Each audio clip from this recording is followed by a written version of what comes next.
Hi, welcome to FBA Profits. My name is Leland. I'm Zuby. Today we have two very special guests joining us. I don't want to dilly-dally. I'm going to let them introduce themselves and we're going to get right into what they do over at BQool. Hi, Leland. Hi, Nubi. It's so great to be on your podcast and show. And I'm Samuel, and I'm in BQool, and I'm in the marketing strategy manager and also the evangelist for the company. And we got Merrick, and I'm currently handling the marketing thing for BQool, and I'm glad to be on the show. We're really glad you joined us. Yeah. So if you want to start off, why don't you do an introduction for the company of BQool? Tell us what you guys do, maybe some background, and we'll go from there. All right, sounds good. Absolutely, yeah. So BQool is a SaaS company. We've been in the business since 2011.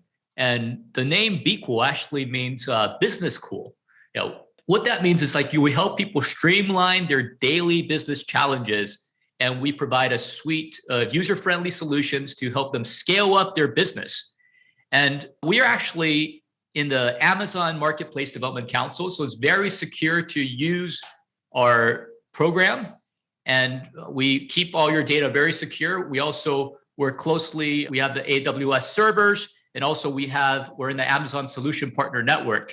So your data is absolutely secure. And we have over 100,000 customers, Amazon sellers that have used BQool in the past. And we're repricing. We have two different products. One's a repricing product and another one's an all-in-one marketing and sales tool. So we've been doing repricing, and we've repriced over billions of dollars for Amazon sellers. So you mentioned a moment ago, the Repricer, right? And I see you just put up your Trustpilot, but do you want to go into what is a Repricer, or am I jumping the gun there? Well, you're jumping forward a little bit. And basically, what's an Amazon Repricer, right? Amazon Repricer, basically you're able to reprice. There's different prices on Amazon, and simply a Repricer is a tool that sellers use to change prices on their behalf. And there's minimums and maximums to be safeguards to protect your profits. So the price will fluctuate between these two limits according to the rules that you have set.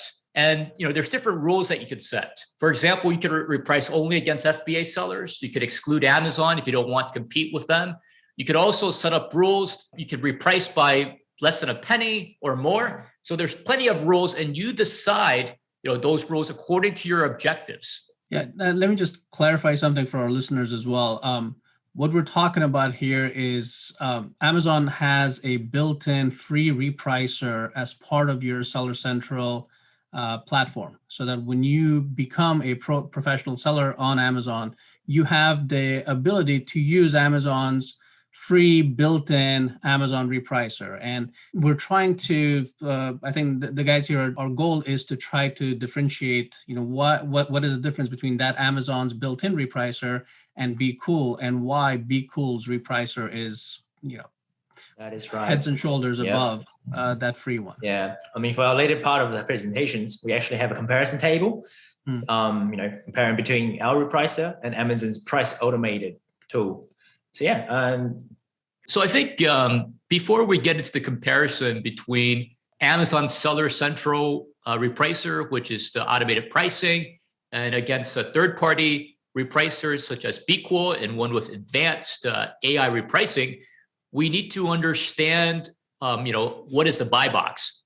So that's the question, because you need to know what the buy box is. And the buy box, generally, it's when you look at a listing on Amazon, any listing, when you open up the page, you'll see three different sections.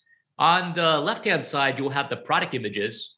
In the middle, you'll see the description for the products, the reviews. And then on the right-hand side, you will see a buy box, which says add to cart.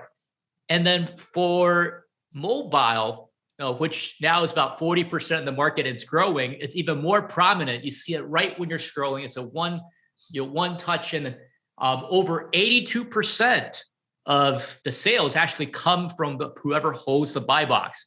And the buy box actually rotates between different sellers. So it can rotate to different ones. So there's actually a lot of different variables for success. right? There's variables for success if you want to capture that buy box. First, you need to have a professional seller's account. You also have to have a very attractive selling price, and your shipping time and the handling time. There's all these different factors, and the Amazon algorithm, nobody really knows it, but it keeps changing. But we've done a lot of study on it, so we could actually give you predictions to help you improve your win percentage and get you that buy box more often than if you don't use a repricer. And when you look at the different impact, right, which ones matters the most? Basically, there's three. One is the fulfillment method. And you got to understand, because if you use Amazon FBA services, you're sending products to their warehouse. So they're doing the logistics for you, and they're making a fee on that. They're making a fee for every product that you go through FBA. There's a referral fee as well. And there's storage costs. And then, so that's why the fulfillment method, if it's FBA, then it definitely you have a leg up. And then there's the selling price, and then the shipping time. And the shipping time, there's actually different categories. So you could be 7 to 14 days, you could be 2 to 7 days, and you could have 0 to 2 days. And that's for the shipping time. And that actually, when you move from, let's say, 7 days, or move to 3 to 7 days to 0 to 2 days, then you'll see actually a bigger difference than if it's you're moving from 2 days to 1 day. And then there's also all the factors, the other factors like your refund rate, the defective rates, cancellation rates, inventory, your feedback. Those are other factors in there as well. But the key ones to remember is the fulfillment method, your selling price if you're competitive, and then also the shipping time. Those are the three main factors. So we go into like, how exactly do you pick a repricer? How do you pick a repricer? It really depends if you get a free trial. So there's a lot of companies that they don't offer a free trial, so you have to pay up first. And you don't really know the results before you use the free trial. So you need to be able to have a free trial when you are picking a third-party repricer. You also want to know if the repricer is safe and secure. So is your data secure? And I mean, one of the advantages of BQool, as we mentioned earlier, we're part of the marketplace, Amazon Marketplace Development Council. So your data is safe, it's secure. We regularly get audited by Amazon very frequently. So, we use top-of-the-line AWS servers, and we're also a featured partner by Amazon on their website. So it's very safe to use BQool. We don't sell out your data. If you provide the data to us, we keep it very safe and secure. And also the pricing, is it scalable, right? Can you use a entry level? And then for BQool, we have a $25 plan, and you can continue to grow as you grow your business. And also the ease of use, how easy it is to use. Is there a lot of training material for you to look at? And we're actually going to show you in the demo later, especially our AI repricer is so easy to set up in just 4 simple steps. And then the other factors, is it flexible? Can you customize it? Can you stop repricing when there's no competition so you can maximize your profits? Can you stop lowering prices once you win the buy box? So you increase your price when there's no competition. And what happens when there's buy box suppression, when no one owns the buy box? Is it flexible so you could actually customize this? And another factor would also be the marketplace. Like, does it support the marketplace? How many marketplaces does it support? As you scale your business, will you go into other marketplaces? And then also, is it upgradable? Like, do we keep upgrading the service so we continue to upgrade, so we provide you the latest Amazon regulations? Then there's also advanced AI repricing rules. Do we provide advanced repricing solutions to help customers improve their performance? When most sellers are already using, rule-based repricer, it becomes a race to a bottom solution. So you need advanced solutions like the AI-powered repricer to really learn your competitors and win the buy box and raise the buy box price to give you more profits. So moving on, back to what Nori asked earlier, what's the difference between the Amazon repricer versus the BQool repricer? And the Amazon repricer, it's free. This is the Amazon Seller Central repricer. And I know you guys did an episode about that. talking about, if you're getting into repricing, that's something that you can enter, you can start doing. Well, there's a lot of differences. And that's why you're paying for it. First, the speed. I'm just going to talk about three main ones. For the Amazon Seller Central Repricer, it reprices every 15 minutes to an hour, depending on which of the four rules that you pick.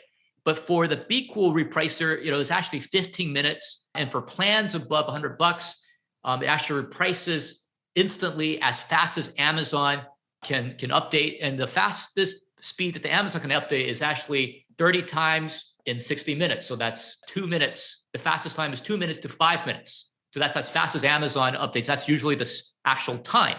The second is the security. So when you're using the Amazon Seller Central Repricer, you're actually providing them with your min and max. You're providing them with your costs. So they could actually put that data into their database. And we don't send your price. We don't share your min and max. We just send your prices to Amazon. So we had some of our customers complain that when they use the Amazon Seller Central Repricer, that they actually... Some of the customers from BQool, before they came on board, they were using the automated pricing tool Amazon provided on the Seller Central. And one of the common issues they face is that if they have a hot selling product and they're using a repricer to fight off competitors on that listings, they'll end up having Amazon selling the same product as well, and also beating them by their main price. And we've actually identified these issues with several of our users. And I think the conclusion that we've come up with is that first, Amazon does want to sell hot selling listings, same as sellers, so they can actually reap huge profits. And also, if you're using the automated pricing tool that Seller Central provides, Amazon would know your pricing patterns and how you reprice and how your price behavior is. So they can actually replicate that and just lower their minimum price and to get the buy box. And we all know Amazon has these buy box advantage already, because they basically is their home court, right? So it's a losing battle. And that is why some of the customers, they switch to BQool without using the automated pricing tool that Seller Central provides, but it's a lot more secure. And second, we have a lot more features to offer. So yeah, that's one of those reasons. Another feature that's different is like when you reprice into the buy box, once you're in the buy box, you could follow specific rules. And whereas for Amazon, once you get to the buy box, all the repricing rules are ignored once you're in the buy box.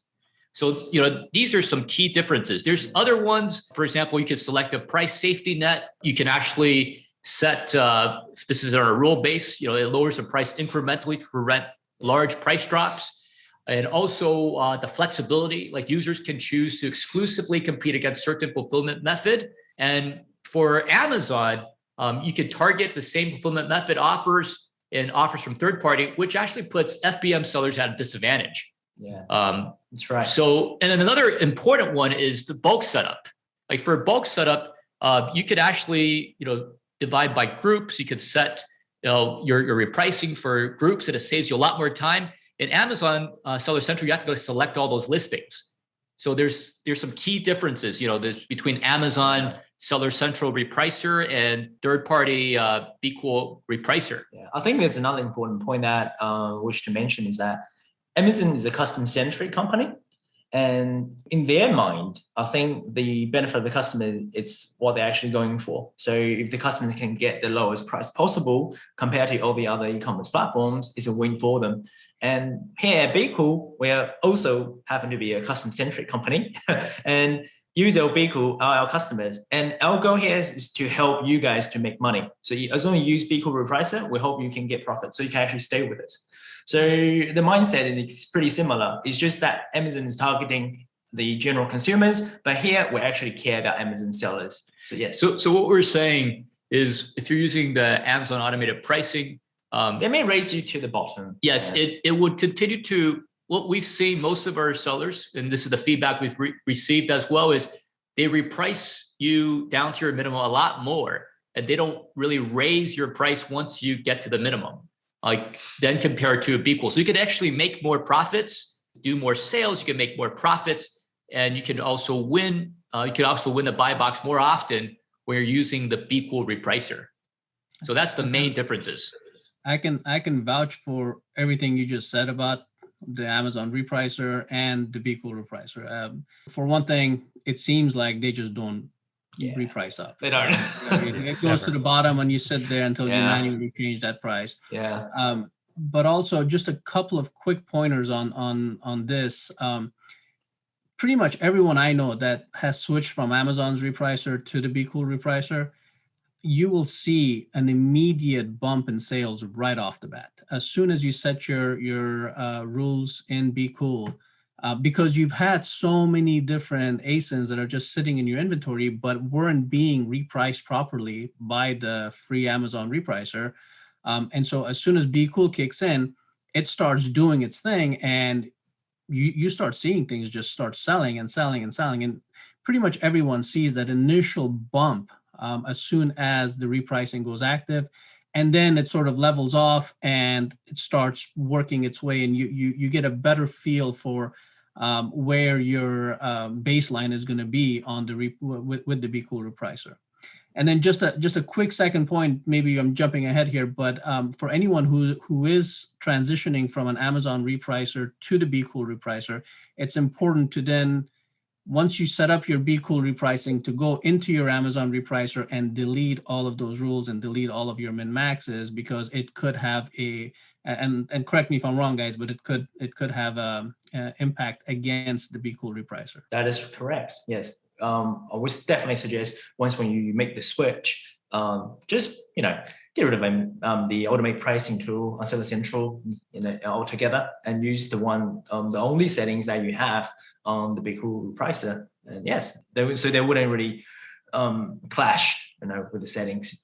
And that's the same if you're switching from another third-party repricer to BQool Repricer. We would recommend you just to use one, because if it starts conflicting, then it actually doesn't help you. You're competing against yourself. Yeah, it doesn't help you for your pricing. Do people use multiple repricing, third-party repricers? Usually people just stick to one, because I haven't heard about people using when they do testings, maybe. But usually that result would be quite irrelevant, because you will have two repricers fighting for your own listings. So usually we definitely recommend you, when you make the switch, don't think about the old, your ex. You could also switch by specific marketplaces too, right? So to test out and then see the good results that you're going to receive. Yeah, that's right. Righty.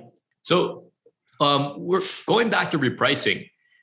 There's actually 4 steps to successful repricing, and the 4 steps, they're first you set up and connect your MWS. And this is after a subscriber they started to subscribe. So first they need to integrate the MWS. MWS, what that just means is it's an integrated web service API that helps Amazon sellers to exchange data on listings. So there's data integration with Amazon. It enables high level of selling automation to help sellers grow their business. So that's the first thing you need to do. Once you subscribe, so you connect to the Amazon API, so our software can connect to the Amazon API. And then the second thing to do is to set your costs, or you can pull in your costs from InventoryLab. So we're going to show you in a quick demo in a few minutes here. And then you could also set your min-max. That's really important. And then you need to set a rule. So in order for you to reprice, you need to set the min-max, you need to set a rule, and then you need to also have your cost. Those are the 3 things that you need to do to start repricing. This is a screenshot of what you'll see in your email to how to activate your free trial. And then you can provide your token to connect to the Amazon AWS API. We're going to share our demo to give you some idea about the actual software right now. Okay, when you come in, this is the first page. You'll actually come out here in the main dashboard here. We're still on the...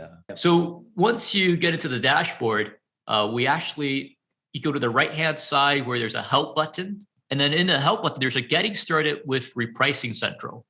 So you could actually follow along to set up all the things you have to set up. And we actually have a learn more button here, which if you click on it, it gives you all the different videos of how to set up in video format to teach you and train you of how to do that. And then what we'll do next, we could actually, we could upload a file. We can click on upload file, and this will bring you to a template, which you can import your cost, min and max, right into our Repricing Central. And then there's another way you can do this. You go to listings, click on active listing, and in there, there's also a bulk action tab right beside quick start. So in the bulk action tab, you can set your cost. You can set your cost. You can press on, depending, what cost you want to use. Yeah. Your price plus shipping or fixed price. And then you can also set your shipping costs here, and then you press save to import the cost that you have. And then once you have the listings in here, you could also set the min and max by bulk as well. Yeah, so you can set the min and max by bulk. You can select all the listings that you want, or by group, certain groups, and you can just turn on, do a certain percentage, depending on, cost, your fixed price. That's the ones we recommend. There's also profit margin, ROI. So depending on what type of products and category that you're doing. That's right. Yeah. But definitely remember. Yes. Sorry, you go. Can you explain that? So it says min price equals your price plus shipping minus 50%. Isn't that a loss? Yeah, this is just the on the test account, it's just a default setting for us. But on the customers accounts, they can actually just input that value themselves. So because this is just for demonstration purposes. For your pricing plus and the plus shipping cost, usually some of the people for the min price, they'll put it down to maybe takes away the 20%, or some of them may have a take away the 10%. It really depending on how you source that products, how you buy that product off the shelves, and then you sell on Amazon to fleet. But it really depends on the customers. Right. But yeah, for here it's just demonstration. Yeah, purposes. It really depends on what type of product it is too, right? Because if your price, let's say you're selling toys or clothing item that's higher than a 50% ROI, you have your price on Amazon plus the shipping minus maybe 20, 50%. That actually some of the min that some of our customers actually set. Right? And then for the max, you could do that as well. And then talking about setting min and max, once it's in the system, what you can do is you can actually go and look at the profit calculator here. So this just goes to show another thing is that, yep. And then here you could actually set, your product cost, and then you, for example, let's say $3.20. If this, you can set the shipping cost if it's a new listing. A lot of times people don't set the shipping cost; they already include it. And then you can set the max price here, or you can go by ROI and the profit that you want. Mm-hmm. Yeah, and then you can save. And then you can turn on the listing. You can press the repricing pause. You can actually turn on the listing. Yeah. You can also do, for the min price, what we recommend people to do is to look at the competitor analysis. In this example, there isn't anything in here. Actually, there is some. And then you can actually see the different competitors on here. And here in the competitor pricing, you have your min price and your max price. This is an example, so just ignore the data here. But this is what it looks like. And then you can actually look at who are the competitors, what are they selling it for, to set your min price. And then you can also set your max price by the competitor with the highest price on there, because it means that the price they put in isn't listed by Amazon. Yeah, it's something that people that they could be inserted to. Yeah. Do you have any questions? I want to confirm, because I'm following along on my account. The shipping cost is mainly for FBM merchants, right? The shipping cost is not an FBA. That's correct. And then the price that we were talking about earlier for the bulk action, that is the sell price that you're setting up as on Amazon, and not your cost. Yes, okay. That's correct. Yeah, absolutely. And if you're importing your costs and min and max, you could also do it from InventoryLab. You could also import it in. You could turn on the synchronization in. Then you'll be able to get those costs and min and max from your InventoryLab as well. Yeah, because some users do use InventoryLab to manage their inventory on Amazon's. And yeah, we have InventoryLab integrations. So they can actually just get the bulk upload files from the InventoryLab and then can upload it to our servers, and we can fetch the data from there. And you could also go to settings and go to general, and you could decide, when a new listing is downloaded from Amazon, what should the price be? Like, how should it work? Should it take it off by a penny? We recommend you use these settings when you first set up your Repricer account. So let's say when Amazon is fetching the data through NWS to download all the listings onto BQool, you can actually set like a predetermined value, for example, to your min and max, and then you can gradually sort of optimize this using the bulk actions on BQool. When you see some listings that you feel, oh, okay, this min and max aren't really right, and you can actually just optimize that through the profit calculator that we just talked about previously. So yeah. So in essence, every time, sorry to cut you, in essence, every time we add a shipment of new listings and send it to Amazon through InventoryLab, we can set the min and max on InventoryLab, set the cost on the buy cost on InventoryLab, and then have these settings set up so that when the product hits Amazon, the rule automatically kicks in and it will just turn on the repricer. We don't have to come back into BQool to turn on the repricer for those specific new listings. Yeah, pretty much so. It's an automated process, and this is why it's an automated tool. But when you have the listing downloaded from Amazon Seller Central and with the additional like min and max value inputted through your InventoryLab integrations, we still recommend you to come up to the Repricing Central, BQool Repricer, to check your settings, just to ensure that you have the correct settings to start repricing. And then all you need to do, just click on the repricing button. But there's one thing that's very important. You need to assign a repricing rule of your choosing to your listings that you wish to reprice. And I think Sammy is going to talk about it here for the repricing rules bit. Yeah. So if you once you have them in, you need to assign a rule. You could actually put the rule also in InventoryLabs, but first you need to set the rules up. So you have the same names, and this is how you do it. So if you go to repricing rules, you go to add a new rule, and then you're going to see we have the AI rules right in the front, and we recommend this for beginners or people who want to save a lot of their time. It's worked very well. And for example, if you want to go and get some intense competition, 15 to 20 competitors, mostly FBM sellers, then you would pick this rule, and then you go to get the buy box. There's these default settings that's already been set up for you. You could actually put more settings depending if you want, but we've already set these default, and then you can schedule it.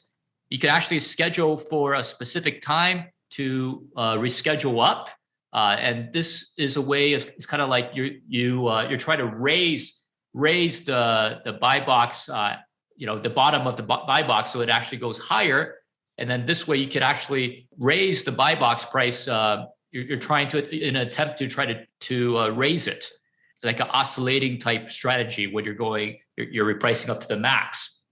So that's a strategy. I love this function because I started using it recently, and I've seen serious impact on the sale price of a lot of my products because of the fact that you in essence hit the reset button on the repricing. I have it set so that it turns off for 2 hours in the middle of the night. And then in the mornings, it just kicks back, but everybody's price rises up because it's those one or two repricers that are battling each other. That's right. If one person kicks theirs off, everybody's going to move up. Got to reset the competitions back from the start. Yeah. I love this. Yeah, absolutely. Yeah. And then once you see all the rules, you save and you finish. And then you can actually assign. You could assign by bulk, and I'm just going to show you how you could, assign by bulk. You can actually check all the listings that you want.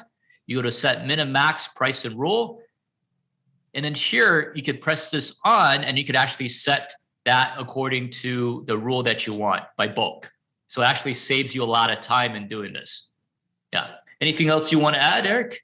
I think that's pretty much covers them all. Is there any other question that you guys want to raise, or should we just continue?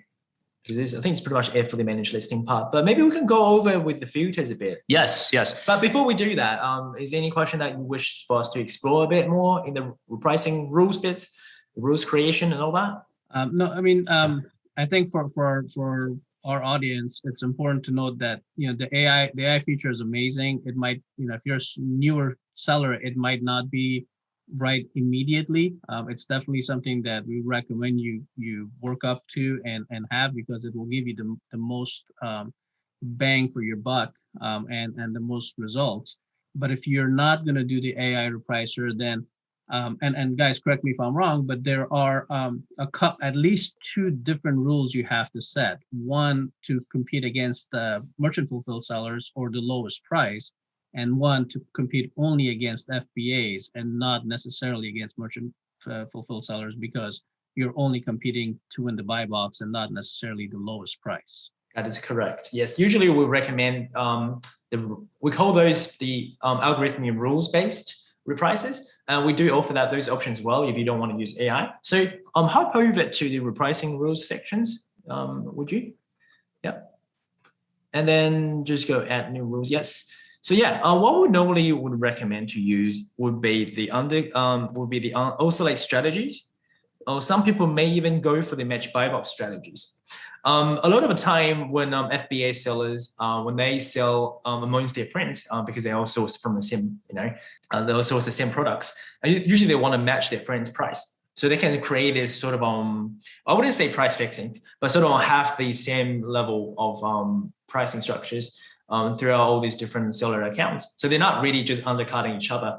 But when you're facing serious competitions, maybe those people aren't your friends, and some of those people are just happen to be, knowing competitors trying to kick you off your buy box, we definitely recommend to go for the undercut the buy box price. Also, the strategies that has the building schedule thing in it as well, so you can actually resist the competition a lot of times. What it does, it's quite similar to a very basic AI repricer. This one's an algorithmic one. It would technically lower the price to get the buy box, and then once it gets the buy box, you'll raise back up to maximize your profit while maintaining your buy box positions. But for all intents and purposes, I think this rule is still quite basic when you compare it to the AI. But if there's some of the customers that do not wish to use the AI right away, I'll definitely recommend to use the oscillation strategies that we offer here on BQool.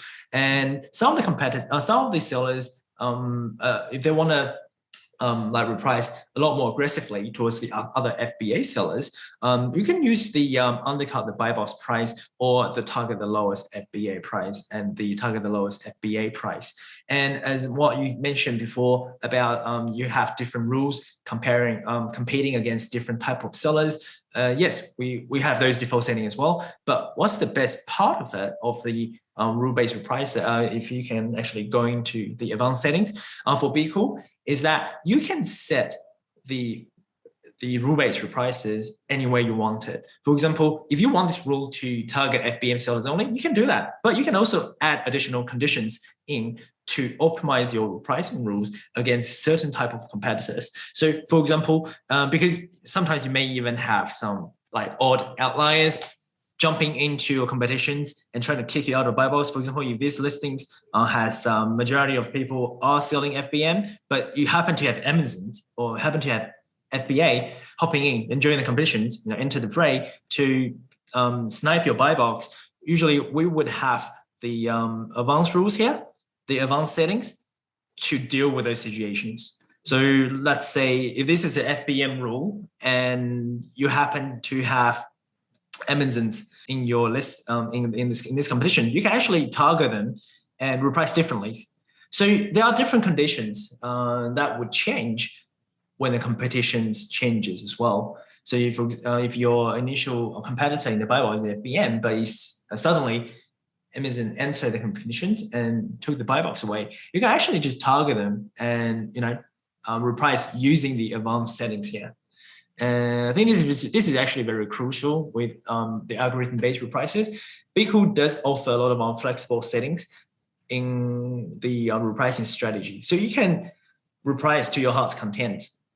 And I believe you guys also have the ability to exclude or include specific sellers by their seller ID. That is correct. Like, for example, if you have family members who are selling on Amazon, same as you, selling on the same listings, you guys want to surround the listings with all your friends and families, and you can do that as well. You can actually exclude them so you don't compete against them.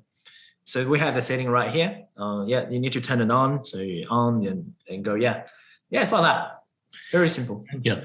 And then just to clarify for everyone, as far as the AI versus the algorithmic repricer, one of the things that I really love about the AI, and once I learned about it, it made so much sense, is that the AI repricer actually learns each time it reprices. It learns the habits of that ASIN and how competitors are being and are repricing based on your pricing, and how Amazon is, at what levels do they give you the buy box, and then at how often they take it away if you go too high. It's absolutely amazing, because the more data it collects, the longer you use the AI repricer or any specific ASIN, the more information it gets to then help you maximize your returns going forward.